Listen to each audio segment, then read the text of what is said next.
Eduardo, the Horriblest Boy in the Whole Wide World by Burningham.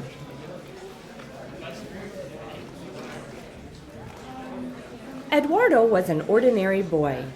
He would get up in the morning, get dressed, have his breakfast, go to school, play games, eat his supper, and go to bed.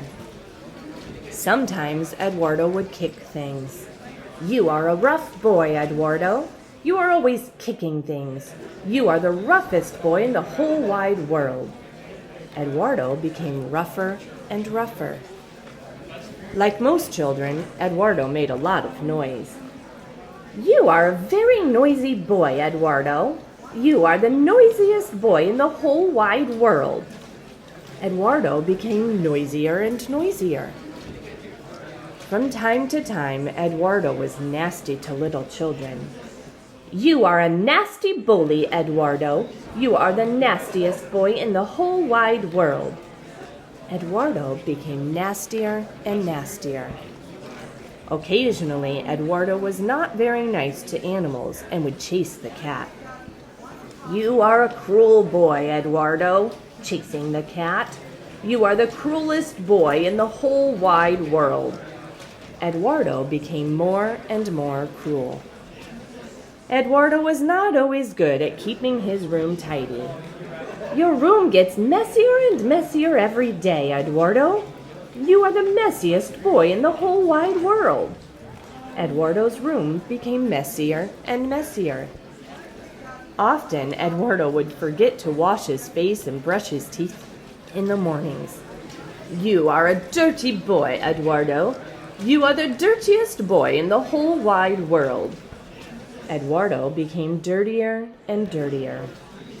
And as the days turned into weeks, and the weeks into months, Eduardo became even clumsier, crueler, noisier, messier, dirtier, nastier, ruder, and rougher, until one day they said, "Eduardo, you really are the horriblest boy in the whole wide world." Then one day, when Eduardo kicked a pot of flowers, it flew through the air and landed on some dirt. "I see you are starting a little garden, Eduardo. It looks lovely. You should get some more plants." Eduardo was good at growing things, and he was asked to help people with their gardens. Cruel Eduardo was waiting for the dog with a bucket of water. He threw it over the dog as it came by. "Thank you so much, Eduardo, for washing my muddy dog for me. You are so good with animals." And so Eduardo was asked to clean and look after everybody's pets. Eduardo's room was getting so untidy that he could not find anything, so he threw everything out of the window. All Eduardo's things landed in a truck that was collecting for poor people. "Thank you, Eduardo, for giving all of your things away." Look at Eduardo's room. Why can't you all be as neat and tidy as he is? Eduardo was becoming dirtier and dirtier until one day he became so dirty that flies started to chase him down the road. He jumped into the river to get away from them. A lady pulled Eduardo out of the river and took him back to her house. She gave him a hot bath, washed and ironed all his clothes, and sent him back to school. "Look, children, look at Eduardo.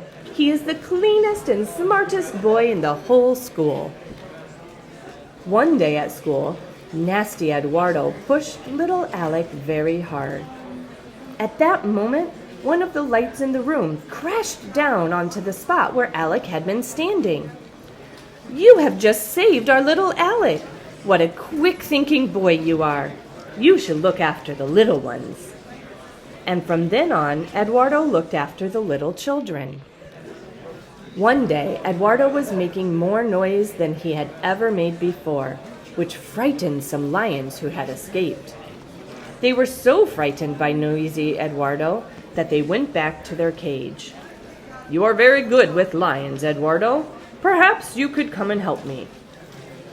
Now, from time to time, Eduardo is a little untidy, cruel, dirty, messy, clumsy, noisy, nasty, and rude. But really, Eduardo is the loveliest boy in the whole wide world.